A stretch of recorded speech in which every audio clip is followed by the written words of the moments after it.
चमकपुर गांव में गोपाल नाम का एक लड़का रहता था। उसकी सौतेली माँ और बाप ने उसे घर से निकाल दिया था। उसकी सौतेली माँ ने सब कुछ अपने और अपने बच्चों के नाम पे कर रखा था और गोपाल को हिस्से के नाम पे 3 गायें दे रखी थीं। गोपाल पढ़ा लिखा तो बहुत था, पर नौकरी ना मिलने के कारण उसने सोच लिया था कि वो अब उन तीनों गायें की खूब देख रेख करके उनसे जो दूध मिलेगा उसे बेच के अपना कारोबार चलाएगा। अब मैं बिल्कुल अकेला हो गया हूँ। गौ माता, तुम तीनों के अलावा मेरा अब कोई भी नहीं है। बस मेरा घर चलाने के लिए तुम तीनों को मेरी मदद करनी होगी। तीनों गायें बहुत ही हट्टी कट्टी और जवान थीं और रिश्ते में भी एक दूसरे की बहनें लगती थीं। चंपा, चमेली और मैना। मैना सबसे बड़ी और समझदार गाय थी। चंपा गर्भवती थी और चमेली को अभी अभी बच्चा हुआ था। वो दूध दे रही थी, जिसके दूध को बेच के गोपाल का थोड़ा बहुत घर चल रहा था। पर गोपाल को अब चंपा और मैना पे पूरा भरोसा था कि जब उनका बच्चा हो जाएगा तो वो खूब दूध देने लगेंगी और जिससे उसका कारोबार अच्छे से सेट हो जाएगा। देखा चमेली बहन, हमारे मालिक को कितनी उम्मीदें हैं हम तीनों से। हाँ चंपा, सुना मैंने, मालिक ने हमसे कितनी सारी उम्मीदें लगा रखी हैं।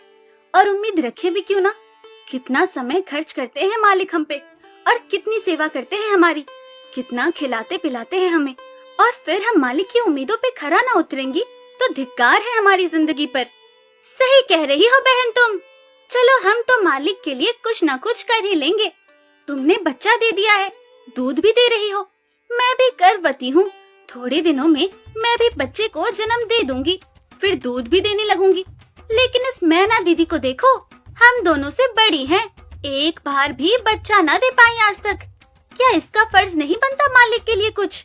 ये तो बड़ी हैं, हमसे ज्यादा इसको मालिक के लिए करना चाहिए था, लेकिन हम छोटी होकर इतना सोच रहे हैं। तुम दोनों ऐसा क्यों कह रही हो? क्या गलत कह रहे हैं हम? सही तो कह रहे हैं। कितने सालों से बांझ पड़ी हो तुम। ऐसा कैसे कह सकती हो तुम? बच्चा देना ना देना मेरे हाथ में थोड़े ना है।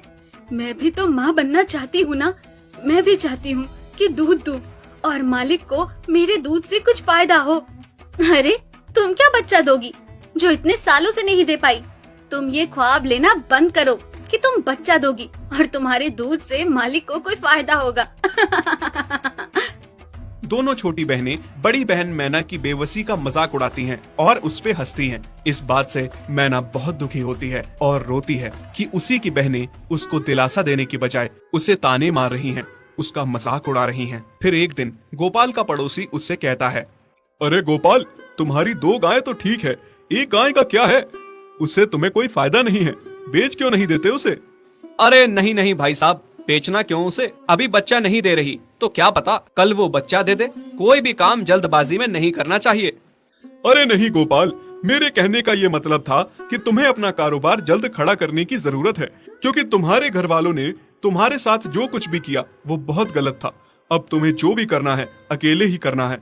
आगे शादी भी तो करनी है तुम्हें, उसके लिए भी खूब पैसा कमाना पड़ेगा। जब तुम्हारी सारी गायें दूध देंगी तभी तो कारोबार अच्छा चलेगा ना।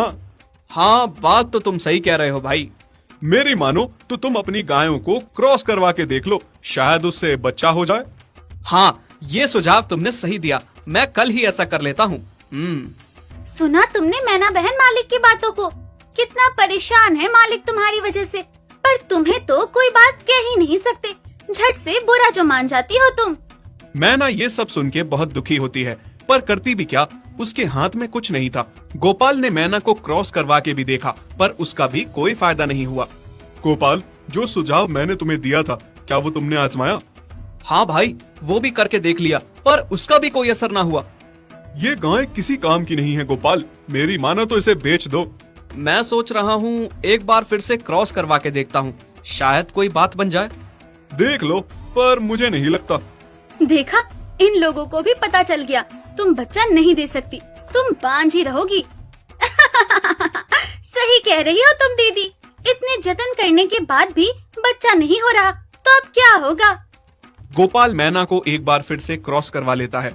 दोनों बहनें चंपा और चमेली मैना के बांझपन का मजाक उड़ाती हैं और उस पे खूब हंसती हैं। फिर एक दिन मैना चमेली के बच्चे के साथ खेल रही थी कि तभी चंपा देख लेती है। हाँ देख तो चमेली दीदी, ये मैना दीदी तेरे बच्चे के साथ क्या कर रही है? मुझे समझ में नहीं आ रहा, तू इस बांझ के साथ अपने बच्चे को कैसे छोड़ सकती है? जब मेरा बच्चा आ जाएगा